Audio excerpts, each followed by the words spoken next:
रामकृष्ण हरी मंडळींनो, माऊली कीर्तन सोहळा महाराष्ट्रातील सर्वात लोकप्रिय असलेले एकमेव चॅनल सप्ताह कीर्तन, भागवत कथा, हरिजागर व लाईव्ह कार्यक्रमाकरिता अवश्य संपर्क करा. माऊली चोपडे.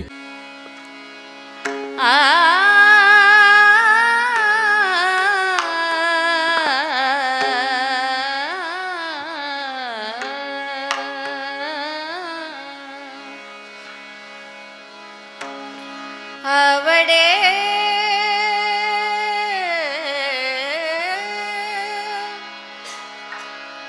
आवडे देवासी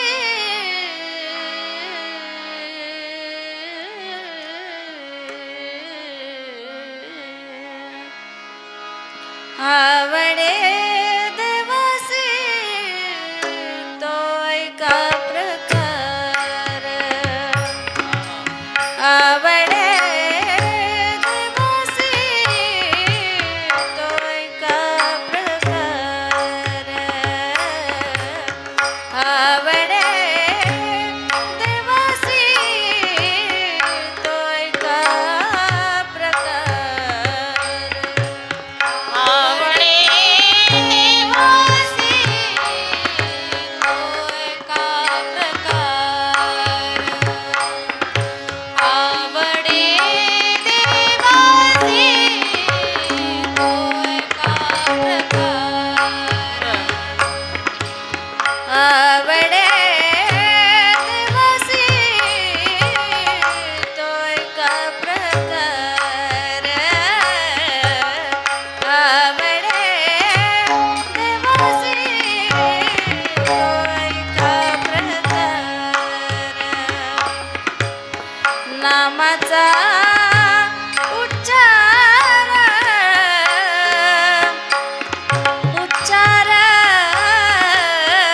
नामाचा उच्चार रात्रंदिन नामाचा उच्चार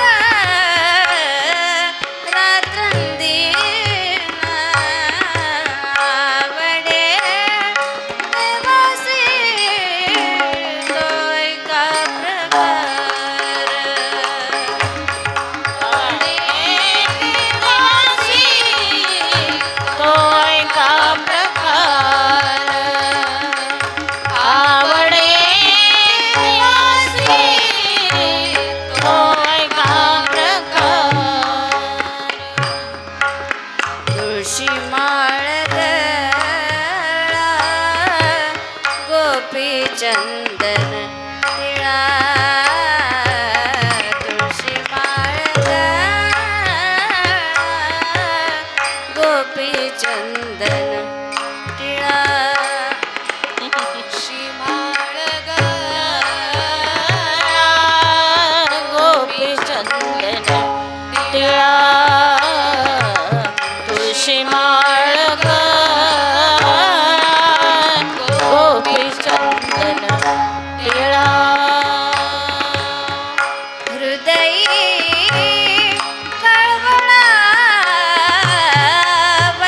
वैष्णवांचा हृदयी कळवळा वैष्णवांचा आवडे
आषाढी कार्तिकी पंढरीची वारी आषाढी कार्तिकी पंढरीची वारी साधना निर्धारी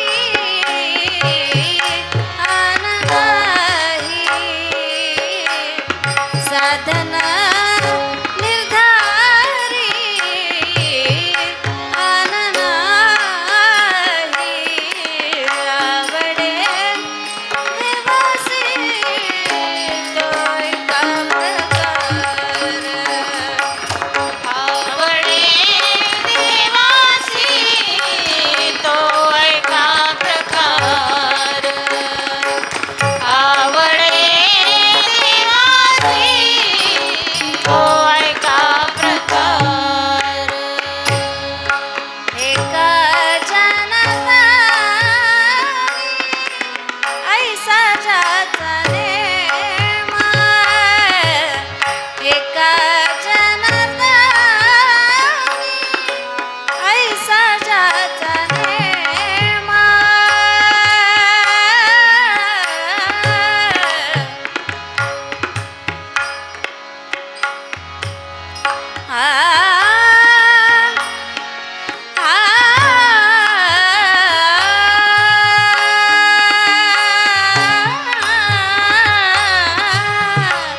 एका जनार्दनी ऐसा जाचा नेम तो देवा परमपूज्य जगी तो देवा परमपूज्य जगी आवडे देवासी तो प्रकार आवडे देवासी तो एका प्रकार नामाचा उच्चार राखतीना नामाचा उच्चार राखतीना आवडे देवासी तो एका प्रकार आवडे देवासी तो एका प्रकार तो एका प्रकार तो एका प्रकार असं माझे गुरुवर्य हरिभक्तपरायण मारुती महाराज दस्तापूरकर यांचा रौप्य महोत्सव वर्ष होतं पुण्यतिथीचं. त्या अनुषंगानं गेल्या वर्षी हरिभक्तपरायण अच्युत महाराज दस्तापूरकर यांच्या प्रेरणेने आणि त्र्यंबक महाराजांना सोबत घेऊन हरिभक्तपरायण त्र्यंबक महाराज दस्तापूरकर यांना सोबत घेऊन परभणी जिल्ह्यातल्या सर्व वारकरी मंडळाच्या पद्धतीने असं ठरविलं की प्रत्येक वर्षी एका क्षेत्रावर सप्ताह करायचा. त्या अनुषंगाने गेल्या वर्षी ज्ञानोबारायाच्या मंदिरामध्ये 8 दिवस सप्त्याचं आयोजन केलं होतं. गेल्या वर्षीच आम्ही संकल्प केला की तुकोबाराच्या समोर आपण पुढच्या वर्षी सप्ताह करायचा. तो संकल्प या ठिकाणी आज पूर्ण करण्याला आरंभ केलेला आहे. कारण मनाचे संकल्प पाविले सिद्धी जरी राहे बुद्धी याची पाही किंवा सत्यसंकल्पाचा दातारायण सर्व करी पूर्ण मनोरथ. मी म्हणतो आम्हाला प्रत्येक वर्षी आम्ही गेल्या वर्षी मारुतीराव महाराजांच्या पुण्यतिथीचं अवतीचे साधून हा कार्यक्रम सुरू केला होता. आणि मला वाटतं आता हे प्रत्येक वर्षी एका क्षेत्रावर जाऊन 8 दिवसाचा काही कार्यक्रम करायचा आणि या ठिकाणी प्रत्येक क्षेत्रावर राहणं येईल. आणि याच्याकरता आपल्या परभणी जिल्ह्यातलं सर्व गायक मंडळ असतील, सर्व गुणीजन गायक मृदंगवादक सर्व मंडळी या कार्यक्रमाला उपस्थित राहणार आहेत किंवा आलेच आहेत त्यांचं. म्हणून या ठिकाणी एक कार्यक्रम एकच की आपण क्षेत्रावर एखाद्या असे काही क्षेत्र आहेत की त्या क्षेत्रावर फक्त दर्शनाला जातो, दर्शन केले की आपण घरी जातो परत, आणि एका ठिकाणी 8 दिवस बसून भजन करत नाहीत. म्हणून आपल्याला हे घडावं, त्या देवस्थानाविषयी, त्या संताविषयी, त्याच्या क्षेत्राविषयी पूर्ण माहिती होण्याकरता म्हणून या ठिकाणी आपल्या 7 दिवसाचं नियोजन केलं. या ठिकाणी हे करत असताना आम्ही एकच ठरले या ठिकाणी तुकोबारायचे चरित्र अभंगातून प्रत्येक कीर्तनकार्याचे चरित्र सांगायचं आणि प्रवचनातून प्रपंचरत्ना भोगुनी सर्वहिता गेली नरोबारायच्या या आरतीवर प्रवचन करायचं असा आमचा संकल्प आहे. आणि गाथा भजनामध्ये आम्ही बाळक्रीडेचे अभंग असतील, पत्रिका असतील किंवा संतप्र अभंग असतील, या अभंगातून आम्ही या ठिकाणी गाथाभजनसुद्धा ठेवलेलं आहे. दररोज सकाळी 4 ते 6 काकडा, 8 ते 10पर्यंत गाथाभजन, 10 ते 12 हरिकीर्तन आणि दुपारी 4 ते 5 प्रवचन आणि 5 ते 6 हरिपाठ आणि 8 ते 10 हरिकीर्तन. तसेच दररोज दुपारी 1 ते 3पर्यंत अतिशय प्रसिद्ध गायकाचा गायक वादक आणि महाराष्ट्रामध्ये ज्यांचं नाव प्रख्यात आहे असे त्यांचं आम्ही भजन ठेवले. आज भजन ठेवले परभणीची भजनी मंडळ हरिभक्तपरायण माधवरावजी देशमुख यांनी अनेक विद्यार्थी 500 विद्यार्थी घडवले. त्यांचं आज भजन आहे. उद्याच्याला आणि रात्री आज आपल्या आळंदीचं पुण्याचं जिल्ह्याचं वैभव अशा हरिभक्तपरायण गायत्रीताई गायकवाड यांचं संध्याकाळी भजन आहे. तो भजनाचा टाईम असेल 9 ते 12पर्यंत.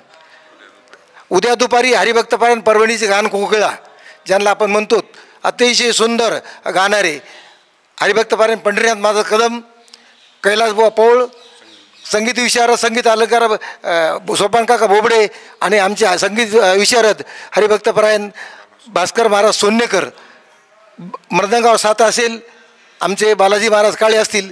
या कार्यक्रमाला पूर्ण दिवस हरिभक्तपरायण त्र्यंबक महाराज दत्तापुकडे उपस्थित राहणार आहेत. या कार्यक्रमामध्ये परभणी जिल्ह्यातले सर्व मंडळी येणार आहे. आणि परवाला 26 तारखेला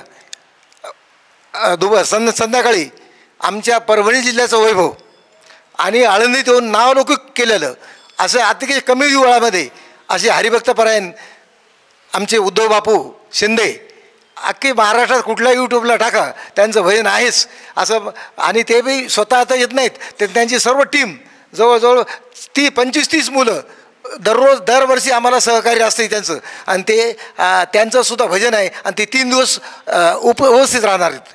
म्हणून सर्वांनी मी म्हणतो या चॅनलच्या माध्यमातून माऊली दर्शन चॅनलच्या माध्यमातून आपण सर्वांनी या कार्यक्रमाचा लाभ घ्यावा. आणि असा सोहळा परत पाहायला भेटत नसतो आणि जीवनात येऊन हे आपण करायचं. आणि हे केलेला आमचा संकल्प आहे तो नक्कीच आम्हाला वाटतं आम्ही सर्वजण आहेत करणारे. त्याला पुढचासुद्धा हा 16-50 वर्षाचासुद्धा हो हीच माझी तुकोबारायासमोर एक प्रार्थना आहे. आणि त्यांच्या शरणी नमस्कार होतो. आणि आम्हाला हा कार्यक्रमाचं या ठिकाणी सर्वांकडून आलं, भजनी मंडळी आली, सर्व परभणीची माता भगिनी आली, काही महिला मंडळ आलं, यांचे बी आभार व्यक्त करतो. आणि माऊली चॅनलसुद्धा आभार व्यक्त करतो. त्यांनी ही मोफत सेवा आम्हाला देत असतात दरवर्षी कुंडलिकावर ट्रेव्हल्स. तसेच या संस्थांचे तुकोबाराय संस्थांचे आभार व्यक्त आम्हाला कमी वेळामध्ये अतिशय आम्ही गेल्यानं आम्ही विनंती केली. मला आम्हाला खूप दिवसाची इच्छा आहे तुकोबारायसमोर कार्यक्रम करायची. पण त्यांनी सर्व त्यांचे ट्रस्टी असतात त्यांनी सर्वांनी आम्हाला योग्य ताबडतोब या ठिकाणी मान्यता दिली आणि अतिशय सुंदर अशी व्यवस्था करून दिली. त्याबद्दल त्या सर्व सन्मान्य ट्रस्टीचं या ठिकाणी मी अभिनंदन करतो. त्यांच्या चरणी नतमस्तक होतो. पुंडलिकावर ठेवलं श्री ज्ञानदेव.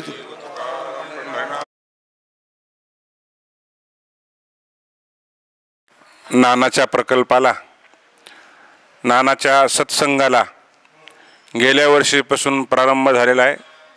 नानांनी सांगितलंच, कैवल्य चक्रवर्ती ज्ञानोबारायाच्या सहवासानं, यावर्षी जगद्गुरू तुकोबारायाच्या सहवासानं, मोठ्या महाराजाच्या म्हणजेच मारुती महाराजाच्या रौप्य महोत्सवाच्या अनुषंगाने या कार्यक्रमाला आम्ही सुरुवात केली. नानाचा संकल्प आम्ही सर्वजण सहकार्य करणारे मंडळी आहोत आणि ते सहकार्य आम्हाला प्रत्येक तीर्थक्षेत्रावर करण्याचा योग यावा ही आमची इच्छा आहे. या कार्यक्रमामध्ये जे आपल्या परिसरातले गुणीजन मंडळी असतील, महाराज मंडळी असतील, नानाची एकच इच्छा आहे प्रत्येकाला तीर्थक्षेत्रावर साधू संतांच्या सहवासात सेवा करण्याचा योग यावा. मी म्हणालो लहान तोंडी मोठा घास होईल, पण असा माणूस प्रत्येकाला संधी देणारा कमी लोक आहेत या काळामध्ये. नानांचे त्याबद्दल आभार मानेन मी. कारण काय, नामांकित लोकाला प्रत्येकाला संधी मिळत असते कारण ते टॉपर आहेत. पण ज्याला तळागाळातून सेवा देतात नानाच्या लक्षात बरोबर असते कोणाला कधी कुठं वापरून घ्यायचं. गेल्या वर्षी नानांनी आळंदीत आम्हा सर्वजणांना कीर्तनाची, भजनाची, गाथ्याची सेवा दिली. यावर्षी आमच्याकडं नवीन नवीन महाराज लोक आणले. मग त्यामध्ये हरिभक्तपरायण आदरणीय राम महाराज काजळे असतील, सध्याचे आमच्या जी मराठीचे युवा कीर्तनकार सोमनाथ महाराज बदाले असतील, तथा ज्ञानोबा माऊली करंजीकर असतील, आमचे संगीत आपलं पंडित महाराज क्षीरसागर असतील किंवा नाना असतील. या नानांच्या संकल्पनेत प्रत्येकाला सेवा कशी मिळेल अशी ही संकल्पना आहे. मला वाटायला ही संकल्पना नानांनी आज जर चालवली ती 100% असं एक मन म्हणतंय की मोठ्या महाराजाच्या पावलावर पावलंय. हो, मी बोलल एक गोष्ट का आम्ही रक्तानं नातू असतो, पण नाना ज्ञानानं नातू झाले.